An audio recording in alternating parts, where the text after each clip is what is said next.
नंतर तिने 2 ते 3 वेळा तिला गोळ्या खाऊन गर्भाखाली करायची सवय. दार्जिन नाही तुम्ही नवरे करता कशाला मारता कशाला? नंदाताई, सर्वप्रथम स्वागत आहे आमच्या चॅनलमध्ये. काय सांगाल, खरा हा प्रकार काय आहे? काय झालं सर, मी 35 वर्ष झाले आळंदीत राहते.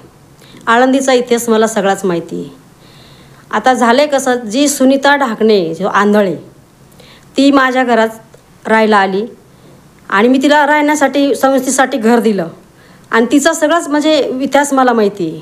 दुसरा प्रश्न असा आहे, आज ज्या वेळेस मला माहिती होतं त्यावेळेस म्हणून मी ते टी व्ही चॅनलच्या म्हणजे काय माध्यमातून मी काही 4 गोष्टी बोललेली आहे. जी मला माहिती होती ती मी काही खोटी सांगितलेली नाही आणि सांगणार बी नाही. ती एक स्त्री, त्या स्त्रीवर मी अन्याय करणार नाही आणि होऊ देणार नाही.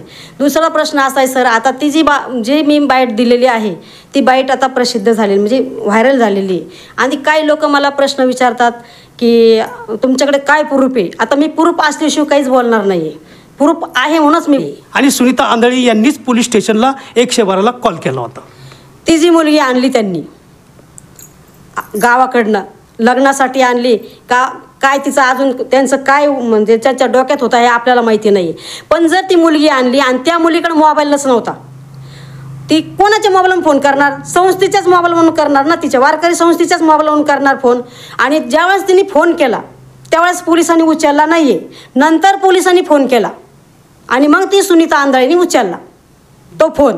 आणि मग सुनीता आंधळी बोलली. सुनीता आंधळेला वाटलं आता हे भांडं आपलं फुटतंय, आपल्याला हा त्रास होणार आहे, म्हणून सुनीता आंधळेंनी शहाणपणा केला. आता त्यांना जर सगळंच माहिती आहे, 4-4 मजली इमारत बांधायची जर त्यांच्या डोक्यात आहे, ते जर एवढे हुशार लोक आहेत, मग पोलिसाला का उत्तर द्यायचं, काय बोलायचं, ह्या गुन्हेगाराला काय बोलायचं, पळून आणणाराला, तिच्या बापाला का उत्तर द्यायचं, हे त्यांच्या डोक्यात आहे. आता ते जर स्टेजवर कीर्तन करतात, ते जर म्हणतात आम्ही राष्ट्रीय कीर्तन करेत, मग त्यांना एवढं नसेल कळलं का काय बोलायचं. ते त्यांच्यावरली बाजू त्यांनी कोणावर ढकलली? गुन्हेगारावर. ते आमच्या ओळखीचे नाहीत, ते आमच्या घरी आले, दार वाजलं, मग आम्ही उठलो. हे जे काय हे कुटाणा जे सांगते चुकीचं सांगते, हे सगळं चुकीचं आहे. यांचं ठरलेलं होतं की त्या पुरीला पळून आणायचे. आता त्या जे गुन्हेगार आहे त्याचं दुसऱ्याही पुरी संघ अपर आहे, दुसऱ्या पुरी संघ बी त्यांनी बायको म्हणून टाकलेलं आहे, दुसऱ्या मुली संघ बी. ते बी मी तुम्हाला फोटो दाखवते. मग हा लग्न कोणा संघ करतो, कोणा संघ याचा म्हणजे प्रेम प्रकरण आहे. ह्याने काही लायसन काढले? जर एवढा गुन्हा दाखल शेवगाव पोलीस स्टेशनला गुन्हा दाखल होऊन जर ते आरोपी अटक होत नाहीत, म्हणजे हे कुठंतरी पाणी मुरतंय ना, बरोबर आहे की नाही? आता बलात्कार इथं झालेला आहे आळंदीमध्ये, त्या संस्थेमध्ये त्या पुरीवर अन्याय इथं झालेला आहे. ती पोरगी इथून पळून आलेली आहे, मग गुन्हा दाखल कुठं? पंचनामा कोण करणार याचा? ते पोलीस तिथून येऊन करणार आहेत का? हे आळंदीच्याच पोलिसांनी करावं लागेल ना पंचनामा. म्हणजे तुम्ही काय म्हणजे आपलं जायच्यातलं काहीच कळणार, त्यांना सगळं कळतं, त्यांनाच पळवाटा येतं. आपलं तर काय गरिबांना पळवाटा दिसत नाहीत. बरं, सुनीता आंधळे गुन्हेगार नाही, मग लपली का? ती जर म्हणती माझा 4 महिन्याचा बाळ गर्भ माझा खाली झाला आहे, मग तिने आराम कुठं करायला पाहिजे सर? तिच्या संस्थेमध्ये करायला पाहिजे ना. जर तुला काही बरं नाही तर तू लईच बरं नाही तर डॉक्टरकडे जायला पाहिजे, हॉस्पिटलमध्ये ॲडमिट व्हायला पाहिजे. लपून बसली बोळामध्ये ना, आता लोक पुढं करायला लागले आम्हाला मारायसाठी. आम्ही जर उद्या मेलो त्याला जबाबदार कोण आहे? याला जबाबदार कोण आहे? म्हणजे लोकांनी जे घडलंय, गुन्हे चुकीचे घडतात त्याच्याविषयी आवाज उठवायचा नाही का? हे चुकीचं आहे का? आवाज उठवणं चुकीचं आहे का? सत्य बोलणं चुकीचं आहे का? तू जर राष्ट्रीय कीर्तन करे आणि जर तू 70 पोरी 80 पोरी सांभाळती म्हणती, मग या काय मुलीवर अन्याय होताना तू जर पाहिला तुझ्या डोळ्यांनी, तेव्हाच तू ते का नाही, तिला का नाही वाचवली? तिचं इज्जत का नाही? आता तिची जर नुकसान झाली त्या मुलीची, जिच्यावर अन्याय झाला, तिचा जर अत्याचार झाला, तिची जर इज्जत गेली, तिचं आता करिअर खराब झालं. तुझं जर प्रेम प्रकरण होतं, तो सांगतोय त्या बाईटमध्ये की 10 ते 12 महिन्यापासून माझं तिच्या संग म्हणजे प्रेम प्रकरण होतं आणि तिच्या घरच्याला माहिती नव्हतं आणि माझ्या घरच्याला माहिती नव्हतं. परत म्हणतो नंदाताईंनी 4-5 गावाचे नावं घेतले, शेवगाव तालुक्यातले 4-5 ठिकाण. ह्याच्या गावाला, त्या गावाचा आणि याच्या गावाचा 10 किलोमीटर अंतर आहे. मी तीही चौकशी केलेली.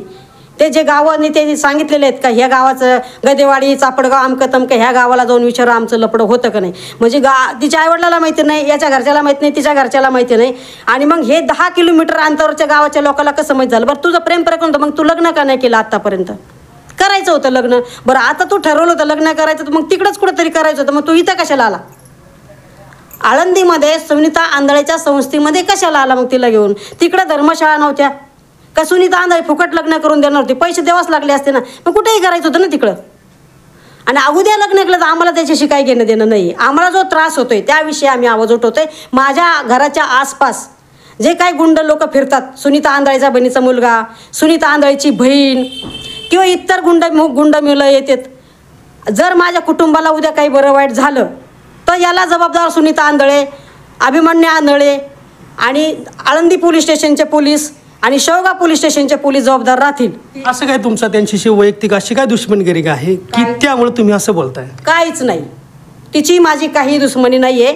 ती खोटं बोलती आणि वारकऱ्याच्या नावाखाली किंवा कीर्तन, राष्ट्रीय कीर्तन म्हणून गाजती, आळंदीत राहती आणि संतांच्या देवाच्या नावाखाली हे जे काही भांडवल तिने उभा केलं. मागच्या व्हिडिओमध्ये सुद्धा देखील सांगितलेलं आहे की त्यांची कॅरेक्टरबद्दल, त्यांची पार्श्वभूमी, तुम्ही असं म्हणताय की मीच तिला सांभाळलेलं आहे.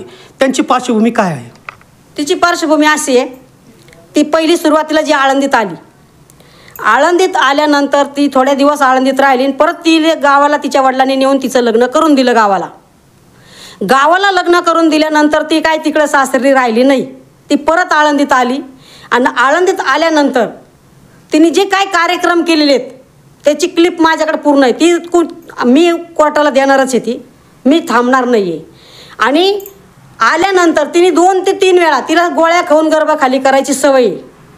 ती आता हे काय 4 महिन्याचं पडलेलं आहे, हे काय ते नवीन नाही आहे तिला, हे जुनंच आहे तिला ती सवय लागलेली आहे. आणि त्या नवऱ्याला सोडून आल्यापासून अभिमन्यू आंधळे संघ लग्न करूपर्यंत मधल्या पिरियडमध्ये जी काय घडलेलं आहे याचे पुरावे आहेत तुमच्याकडे? त्याचे पुरावे माझ्याकडे आहेत आणि तिला सुद्धा माहिती आहे की हे काय काय घडलेलं आणि ह्याच गल्लीत घडलेलं आहे, इंद्रायणनगरमध्येच घडलेलं आहे.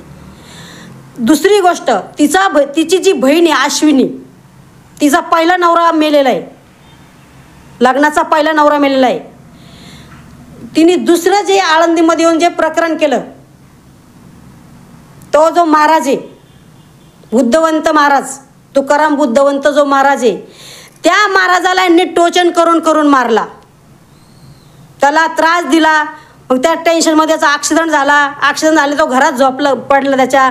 मग ह्यांनी लग्न कर, हे कर, ते कर, तुझी प्रॉपर्टी आम्हाला दी करून तो त्याला टोचन करून तो बिचारा मैत झाला. त्यानंतर खेड साईडचा सरपंच पकडला तिच्या बहिणीने. तो सरपंच काही दिवस आला गेला, नंतर आम्हाला कळलं तो बी मेला. तुम्हाला जर माणसं दार्जिन नाही, तुम्ही नवरे करता कशाला, मारता कशाला, लोकांचे कशाला बळी घेता तुम्ही? ती जगती ईदवाच्या नावाखाली, तिची बहीण अश्विनी जगती ईदवाच्या नावाखाली, ही जगती संप्रदायाच्या नावाखाली गोळा करतात. म्हणजे यांचा धंदा सुरू झाला आणि यांच्याकडे मस्त लोकांना माहिती आहे, पण लोक लक्ष देत नाही का की कुठं गाणी तोंड घालतील, ती कुठं बदनाम होतील. तुम्ही मला सांगा, तिने किती कमवलं आणि किती तिचं नाव मोठं झालं तरी आपल्याला आनंदच आहे. फक्त विषय आपला एवढा आहे की बाहेरगावच्या तुझे मुली आणती आणि जे बाहेरगावचे लोक जे मुली कीर्तन प्रवचन शिकायला हिच्याकडे टाकतात, त्या मुलींचं करिअर खराब होऊ नये. त्या पोरींना हिलाच ज्ञान नाही, त्या मुलींना काही ज्ञान देणार आहे? हिचेच 2-3 नवरे झालेले, हिचेच 3-4 वेळांनी खाली केलेला जो गर्भ आहेत, हिलाच ज्ञान नाही. आणि ज्या वेळेस ती माझ्याकडे राहायला आली त्यावेळेस हिला हरिपाठ येत नव्हता. ज्या महाराजांनी माझ्या घरात आणून ठेवली, हिला संस्था सुरुवात केलेली, हिला हरिपाठसुद्धा येत नव्हता. त्या हरिपाठ घेण्यासाठी अभिमन्यू आंधळे महाराज हिला हरिपाठ घ्यायला ठेवला होता. मग तुला जर हरिपाठ येत नाही, मग तू संस्था केली कशाला उभा? नुसतं लोकांना लुटायसाठी उभा केली का? आणि तुला हरिपाठ येत होता, मग आंधळे तुझ्या घरात काय, आंधळे महाराज तुझ्या घरात काय करीत होता? त्या आंधळे महाराजांसंग तिने लग्नसुद्धा केलं नसतं, त्यालाही टोचन करून मारला असता. पण ज्यावेळेस हिला दिवस गेले, आता हे कोणाचे सांगायचे, आणि ज्याचे गेले तो पलटून गेला, म्हणून हिने हा आंधळे महाराजाला म्हणजे त्याला बी त्याच्या संग बळजबरीने लग्न करून घेतलेलं आहे. मला हे म्हणायचं आहे की जर ही जे गुरु आहे 70-80 मुली सांभाळणारी, तर ते तिच्याकडे 70-80 मुली असेच जमा झाले नाही. तिच्या कळपातले जे महाराज एजंट आहेत, तू मला 5 मुली दे, तुला 25,000 देते, मुली मागं 5,000 सोडले, तेव्हा एवढ्या मुली 70-80 गोळा झाल्यात. आळंदीमध्ये अनेक संस्था चांगल्या आता, तिथं 70-80-90 मुली नाही, तर हिच्याकडेच कसं काय आल्या? परंतु आता हे जे प्रकरण चालू आहे की आरोप आणि प्रत्यारोपचं, परंतु ज्या अर्थे एका मुलीवरती अत्याचार झालाय, तिला न्याय केव्हा मिळणार? महाराष्ट्र बघतोय, तिला न्याय पाहिजे. तिला न्याय मिळाल्याशिवाय मी गप्प बसणार नाही. आणि जर शेवटपर्यंत जर न्याय नाही मिळाला, ती जर कोर्ट पोलीस स्टेशनला हजर झाली नाही, तर मी माझी दुसरी क्लिप अशी टाकणार आहे पिक्चरमधली, तिच्याच पिक्चरमधले आणि तिच्याच कळपामधले. तर जनता, मी कशाला, जनताच काय प्रश्न विचारेन, जनताच काय करीन पोलीस स्टेशनला जाऊन, ते मी सांगू शकत नाही.